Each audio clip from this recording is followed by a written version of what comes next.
Hello and welcome to Crosstalk, where all things are considered. I'm Peter Lavelle. It's become quite fashionable on the political left to call anyone you don't like a Nazi or Hitler. Why has it come to this? Why all the demonization? After all, words have meaning. And much, much more on this edition of Crosstalk.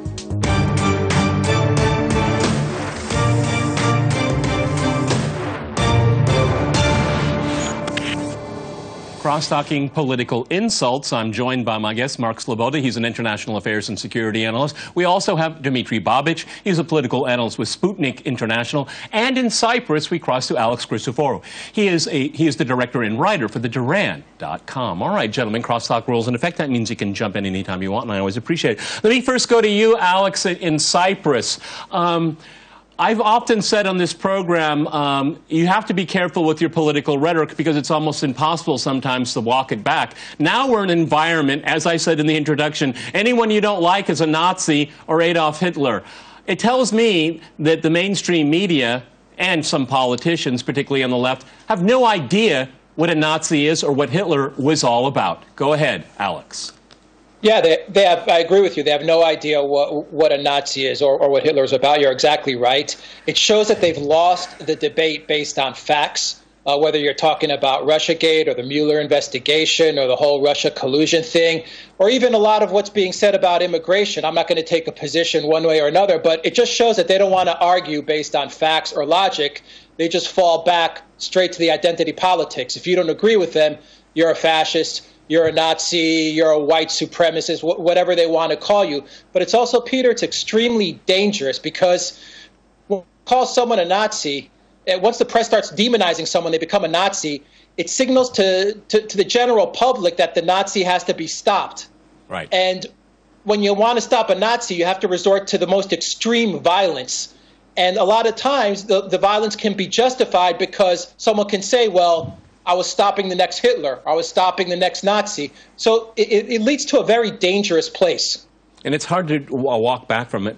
Mark and Dima, for our viewers, please explain to them what happened not years after Hitler came to power, but in a matter of weeks. Dima, okay? It's, within, I think, 6 weeks, Hitler consolidated full power in Germany. And what did that mean? He passed... No trade unions. Absolutely. No political parties. Absolutely. The press is completely suppressed, extinguished. After the arson of Reichstag, basically all rivaling political forces were removed from the scene. Parties existed formally, but there was this Gesetz zum Schutz von Volk und Staat, which means a law for the protection of the state and the nation, which basically made it impossible to impeach Hitler in any way. When people now are talking about elections in November, after 1933 it made no sense in Germany to talk about elections. Hitler was not impeached even in 1944, 1945, when Germany was basically losing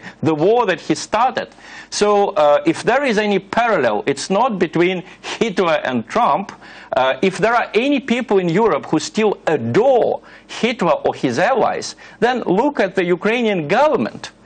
They passed a law recently which makes it illegal to criticize the Ukrainian nationalist groups, such as the Ukrainian Insurgent Army, which allied themselves to the Nazis in 1941 and 1944. In Latvia, some of the SS Legion forces they started to be revered after Latvia stopped to be a part of the Soviet Union in 1991. And that continues. But it continued under Clinton, it continued under Obama. The thing is, for me, Mark, it tells me this is a mindset.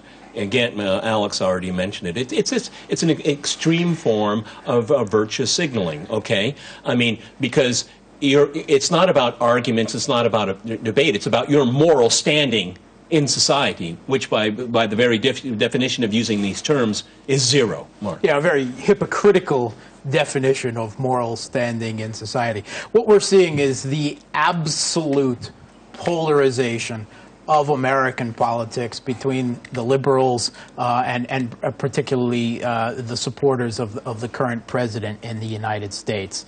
And this absurd rhetoric of calling someone Nazis and equating Trump's administration, you don't have to like him. I don't like a great deal, particularly domestically, of what the man is doing.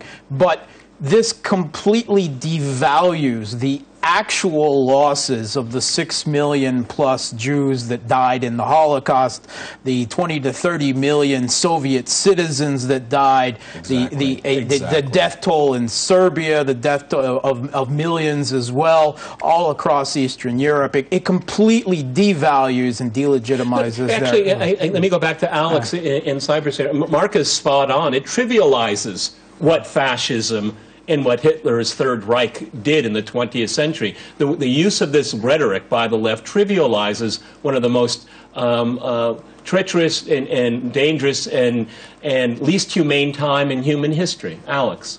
Yeah, the words they start to lose their meaning because they're just said so often and so frivolously that there's no meaning behind it. And a lot of the people don't understand that, as Dima explained, they don't understand the history behind the word, but they're just using it to stir up so much anger and so much hate and so much division that it's going to lead to a very, very bad place. I mean, Peter, you had the Home Secretary couldn't eat at a Mexican restaurant the other day. Nielsen, they shamed her out. Sarah Huckabee Sanders was at a restaurant the other day, and they wouldn't serve her. So, I mean, it's getting to the point of mass hysteria.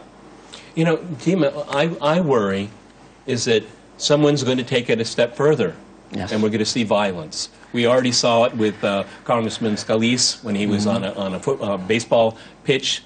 We had someone come out and use violence. Thank God he survived. But this is creating, it's normalizing hysteria, is what it's doing. Well, if we look at the psychological roots of this, it is basically avoidance of reality. As Michael Brennan, I think just a great American thinker of today, he put in his article, basically people are seeing so many contradictions, Al-Qaeda is the evil incarnate, but we should not criticize those allies who provision and finance them, like Turkey and Saudi Arabia, right? In Afghanistan, Obama declared the war over. He declared it won a few years ago, but we have to send troops to Afghanistan. Basically, under Obama and under George Bush the Jr., torture was legitimized and we're killing people from drones. How do you avoid it? How you stop thinking about it? Well, we are facing fascists, you know. Russians are bombing ISIL and other terrorists, but Russians are bad guys because Putin is so authoritarian, right? And now we have a head of the CIA that has a track record of committing acts of torture. Bloody Gina Haspel, against fascists, of course. But this is normalizing everything. Is it acceptable? Okay, it's already been, and where we're going with that normalizing, you could be preparing society for some kind of shock where the politically impossible suddenly becomes political necessity. Well, Dima's already said it before, it can't be said again. In this world, in the world today, there is really one clear example of fascism, Banderite fascism, resurgent in Ukraine and somewhat, you could say, in some of the Baltic states, where people literally get into Waffen-SS uniforms and celebrate their ancestors' collaboration. Josh Cohen, writing for the Atlantic right here, Council, if we get the camera on it, because it's a good article. Read the title, The Mark. title is Ukraine's Got a Real Problem with Far-Right Violence, parentheses, and no, RT didn't write this headline. Yes, Josh, RT did not write this headline because we reported it 4 years ago when it was happening. This Josh Cohen, he must have been living under a rock for 4 years. Now, he's reporting about these ultra-nationalist far-right, a code for Banderite fascist militias funded, supported, and sent against their own citizens by the putsch regime that the West backed in Ukraine. Azov, Aidar, the right sector, the new National Druzhina, which is like our parallel police force, and C-14, which stands for the 14 words, which even have a $17,000 from the Ukrainian putsch regime for kids camps. And he reports that these are launching attacks on Roma camps, anti-fascist demonstrations, city council meetings, an Amnesty International event, art exhibitions, LGBT events, international environmental activists, and the Women's Day March. Now, these, just so you know, Western media, these people that you were backing in Ukraine, at least the vanguard of the new government that helped brought it to power and keep it there, those are actual, honest to God, real fascists. Alex, you know, I already brought up the term virtue signaling. I mean, this whole, again, I think you put it really well, however you want to fall on the immigration debate. But, you know, if you have the picture of Time, the cover of Time magazine, Trump with a child, I mean, on so many levels, that cover is fictitious. It's a fraud. Okay? Hashtag fake news. Right. It's fake news, okay? And particularly when Trump found himself squeezed, okay, he caved, whatever word you want to use, but he inherited a problem, and he's still being blamed for it, okay, even when he took action. Go ahead, Al. Yeah, it was completely fake. I mean, the whole story was fake. The whole hysteria about the little girl, nothing about it was even close to her getting taken away, snatched from the arms of her mother. But, I mean, there's no need to go into detail. The whole thing was fake news, and that's why people are calling CNN and Time and all these outlets fake news, because they really are reporting and they're fabricating fake news. But I also want to get to the point that the whole neo-Nazi white supremacist thing is not only confined to the U.S. The other day we saw, and I hate to bring her up, Hillary Clinton was at Trinity College in Dublin, and she was talking about how Russian President Vladimir Putin is trying to drive NATO and the EU away from the arms of the U.S., and he's the leader of the white supremacist xenophobia movement. So you can see this whole idea of everybody's a fascist except us neoliberals, except us globalists, except us liberal leftists, is they're trying to spread it past the U.S., and it's a term that's now becoming internationalized. Yep. The absolute irony of that is the U.S.'s preferred leader for Russia, Alexei Navalny, is the actual ultranationalist, racist, xenophobe. All right, I have to jump in here, gentlemen. We have to go to a short break, and after that short break, we'll continue our discussion on some real news. Stay with our team. Welcome back to Crosstalk, where all things are considered. I'm Peter Lavelle. To remind you, we're discussing some real news.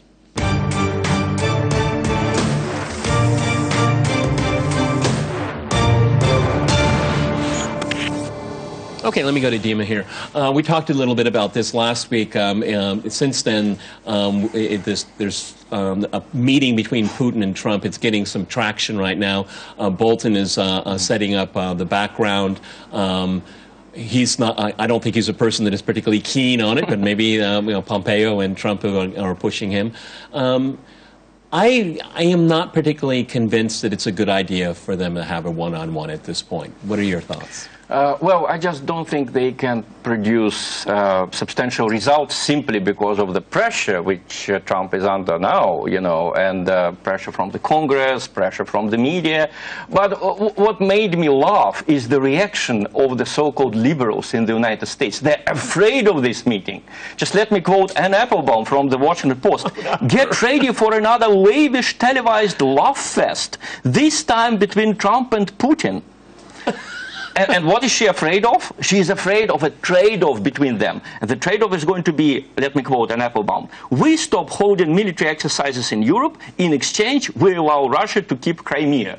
Which is like, I give you something, and then I give you something more, right? It's just incredible how these people are afraid. You know, it reminded me of Ronald Reagan being afraid of Helsinki agreements. I don't think you have to go that far. It reminds me of the same thing they said about the North Korean summit that might just bring peace to the Korean Peninsula. Absolutely, they say this exact same how thing. How awful they meet. It's as if you get the impression that Ann Applebaum thinks that Ukraine is her personal possession, okay, yes. And that it's being bargained away. Well, she wrote that nationalism is exactly what Ukraine needs in 2014. In the new republic. So if anyone is praising the supporters of Hitler, well, you can make your own judgment. My only comment to Ann Applebaum and Ukraine and nationalism is that what has happened is since 2014, there is a nationalism there, but no nation, okay? Yes. Mark, how do you fall on a summit, a one-on-one? Because it seems to me that even though Russiagate is winding down, it's really turning into FBI Gate and DOJ Gate more than anything else. But we have seen that the media isn't going to let this go. And in light of what we said in the first part of the program, it's just going to be more demonization. I think they should meet if they can have some substance. I don't like these kind of meetings without substance, Mark. Yeah, I'm afraid that until Trump gets control of his own foreign policy and there's some kind of end, whatever way, to this witch hunt with the Russiagate conspiracy that's going on, that he doesn't really have anything that he can offer Russia. It's not in Russia's interest to have this summit. Micah Zenko, a Western journalist, just tweeted this week, the former Chinese official diplomat he met with today said, "Every country thinks America's gone crazy. We benefit by doing nothing other than appearing sane." And I think that's Russia's best strategy at this point, just sit back. Now, there are some cons to this. There is a ticking we have a timer ticking towards the end of the intermediate range nuclear forces and the New START treaty, right? And the beginning of this new arms race. The longer these issues go unaddressed and hopefully some new treaties are fashioned, the worse, right? God forbid that they aren't renewed or recreated in some fashion. But I don't think that Trump can actually bring anything to the table when his own government, his own, in some ways, figures in his own administration are still in revolt at the idea that he might bring some type of transactional diplomatic relation with Russia in an attempt to improve relations with the world's only other nuclear power that could, conceivably end the United States in a nuclear war. Let me go to Alex Christofor in Cyprus. What is your take on a possible a summit? I mean, Mark has done a pretty good job of giving the pros and cons right there. I just think that it would be much better to have the second IG report come out on this Russiagate fiasco fantasy, and then he would probably have a little bit more leverage, because after 2 years there's been no evidence, and I don't expect there's going to be any. That's a cloud that needs to leave the scene before I think there would be any kind of meaningful summit. What do you think, Alex, in Cyprus? Yeah, I definitely think the whole Russia-Trump collusion thing has, without a doubt, morphed into the microscope and the focus being on the FBI and the DOJ. That goes without question. But saying that, I think if he does take a summit with Putin, then you're going to just be feeding the sharks. And it's just going to shift the focus right back to the whole Trump-Russia collusion narrative. Even though there is no evidence, the media will push that story. But I also want to say one very quick thing, which is I don't want to bet against Trump's political instincts. Sometimes he does crazy stuff, and it turns out in his favor. Yep. So, I mean, maybe he knows something we don't. No, you took the words right out of my mouth. Exactly. I was just about to say that. He'll surprise us here. Mark, go ahead. If I were him, I wouldn't want to do it before the 2018 midterm elections that could, result in a power change in the House, if not the Senate. But I don't know. Trump may decide to roll the dice. Okay. Dima, one of the things that I find really interesting as a tangent to all of this here is that going back to our demonization conversation that we were having, there's growing evidence that the more Trump is demonized, the more his base can look past his blemishes. I got the numbers for that on you. Go ahead. Pew just came out. 90% of Republicans now have an approve of the performance of Donald Trump, which is the highest of any Republican that is since a George remarkable W. Bush. number, because when he was elected, it wasn't even close to that. The polarization, the other side of that, is only 15% of Democrats approve of his performance, which is a likewise. It's the polarization of American politics. Alex Christofor, reflect upon that, because you've been looking at these kinds of things here. I mean, his base are going to stand by him irrespective of his blemishes, and there are many. Okay, but they know he's a known quantity to them. Okay, go ahead. Yep. Yeah, because the Democrats and much of the establishment left media, they demonize his base. I mean, just the other day there was a pundit on Morning Joe who said that anyone that has voted for Trump should also consider themselves a xenophobe, a white supremacist. So, I mean, they don't accomplish anything by demonizing not only Trump, but they demonize his base as well. And so his base is also just saying, you know what? If you guys are going to call us that all day, we're going to support this man, and we're going to stand behind him. There's no talk of policy. No, the interesting thing is, gentlemen, I'll go to Mark next year. The most interesting thing that happened during the 2016 presidential election is not meeting with Russians. It wasn't leaked emails. It was one sentence coming from Hillary Clinton: deplorables. This is what it is being amplified to the nth degree right now, and she said it. And the Democrats are paying for it. Yeah, those numbers I give you, that's not just his base. This is the mainstream of the Republican Party, who were not necessarily happy about his election in many stretches, rallying around him. And I would guess no small number of independents as well. And this is a result of Russiagate and outrage fatigue. And I'll pass to Dima here. Well, I mean, the demonization doesn't work internationally. I mean, how many supporters did President Assad have before 2011 outside Syria? Very few, you know. He was little known, okay, a young man, an ophthalmologist. But after the United States and the EU have been demonizing him for several years, he has a fan club now. And these people are completely impervious. On Facebook they have this the Assad jinx, or the curse. Curse. Yeah, exactly. And how many people go, curse. Kim Jong-un is suddenly an international diplomatic rock star. And so is his sister. And if it works internationally, why shouldn't it work in the United States? That's a very interesting one. Alex, I want to go to you before for this segment here. How many people does it take at the top of the FBI to go for the liberals to realize something's going wrong, okay? I mean, how many people are gone, all right? It's remarkable. It was Horowitz's testimony was scathing. It was stunning. I mean, what we learned is it's not just about Lisa Page and Peter Strzok. There was a whole team of FBI agents that were vehemently, they were so anti-Trump, pro-Hillary, it was astonishing. And all of this is now coming out in the open. It's the pure definition of a boomerang.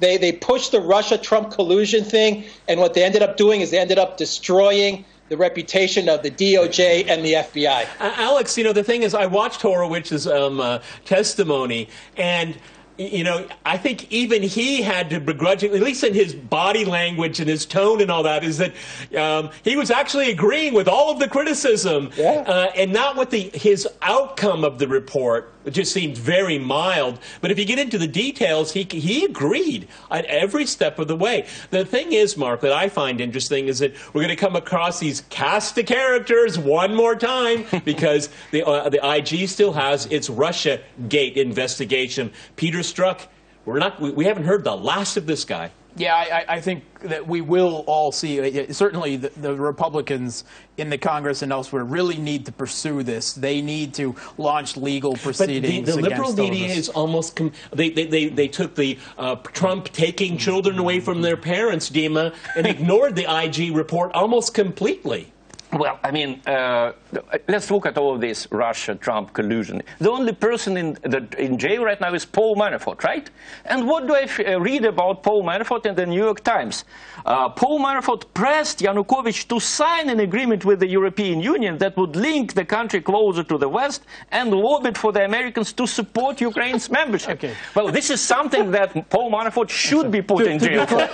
Should be, because this story led to the Maidan and to the whole coup. He's not actually in jail. He's in pre-trial detention. Okay, pre-trial detention. And the only thing he's there for is tax avoidance for Ukraine. Nothing to do with Russia. Nothing to do with the election. Nothing to do with Russia. But if there is one thing that can make Ukrainians happy now, that is Paul Manafort in pre-trial detention, anything that reminds us of jail. You know, this is the right thing to do. We're going to find out if, with Flynn and with Manafort, if the FBI changed records, okay?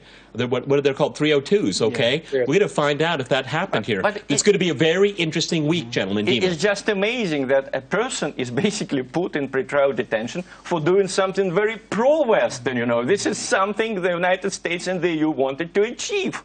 Well, you know, I think it's, in all fairness, I think it's a little bit more complicated than that. There are accusations that Manafort was tampering with witnesses, okay? I mean, if you're you're a lobbyist like Manafort and others in Washington, D.C., you don't have the cleanest hands. Oh, yeah, he's a sleazebag. By definition. All right, gentlemen, I'm going to jump in here. Many thanks to my guests here in Moscow and in Cyprus. This is the end of our broadcast segment. Stay with us for the extended version on our YouTube channel. See you next time, and remember, crosstalk rules.